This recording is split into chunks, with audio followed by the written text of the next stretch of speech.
Inilah 4 raja yang menguasai dunia. Diriwayat dari Ibnu Abbas, Nabi Muhammad SAW bersabda, raja dunia itu ada 4, 2 mukmin dan 2 kafir. Untuk 2 raja yang mukmin Dzulkarnain dan Sulaiman bin Daud, sedangkan 2 raja yang kafir Namrud bin Kan'an dan Nebukadnezar. Dan bumi akan dikuasai seseorang dari ahli baitku. Lalu siapakah mereka hingga keberadaannya diakui oleh Islam? Dzulkarnain.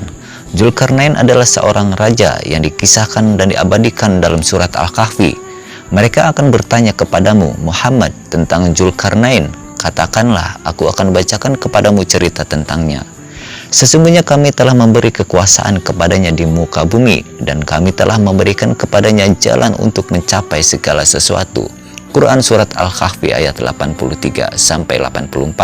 Kisahnya yang Allah diabadikan dalam Al-Quran ialah ketika Dzulkarnain membangun sebuah dinding raksasa yang membatasi sebuah kaum yang tertindas oleh Ya'juj dan Ma'juj. Sebuah kaum perusak yang akan kembali muncul di akhir zaman kelak. Sulaiman bin Daud. Sulaiman bin Daud alaihissalam adalah seorang nabi sekaligus raja di kalangan Bani Israel. Menurut Ad-Dinuri, Sulaiman menaklukkan daerah-daerah barat seperti Andalusia dan daerah-daerah pinggir Afrika, kemudian kembali ke Syam.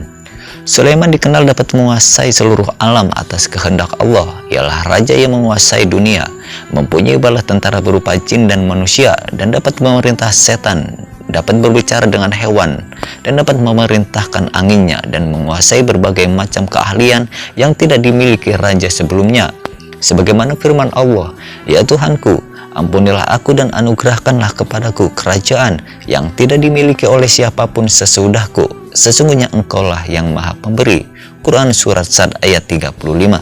Nebukadnezar. Nebukadnezar atau juga dikenal dengan nama Bukhtansyar ialah seorang raja yang kejam dari Babilonia yang menjajah dan membantai kaum Bani Israel dan menghancurkan kerajaan yang dibangun oleh Nabi Sulaiman. Ulama tabi'in Sa'id bin Musaid mengatakan, Nebukadnezar menyerang Syam, membakar Baitul Maqdis dan membunuh mereka. Kemudian dia datang ke Damaskus dan membunuh ribuan umat Islam di kalangan Bani Israel.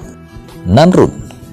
Nama lengkapnya Namrud bin Kan'an bin Kusi bin Ham bin Nuh, merupakan keturunan kelima dari Nabi Nuh. Ia adalah seorang raja di kota Mesopotamia.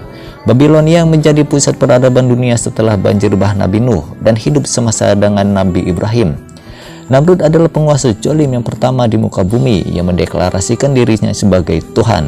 Disebutkan bahwa ia menjadi raja yang zalim selama 400 tahun. Maka Allah pun mengazabnya selama 400 tahun hingga akhirnya ia mati karena seekor nyamuk kecil. Wassalamualaikum warahmatullahi wabarakatuh.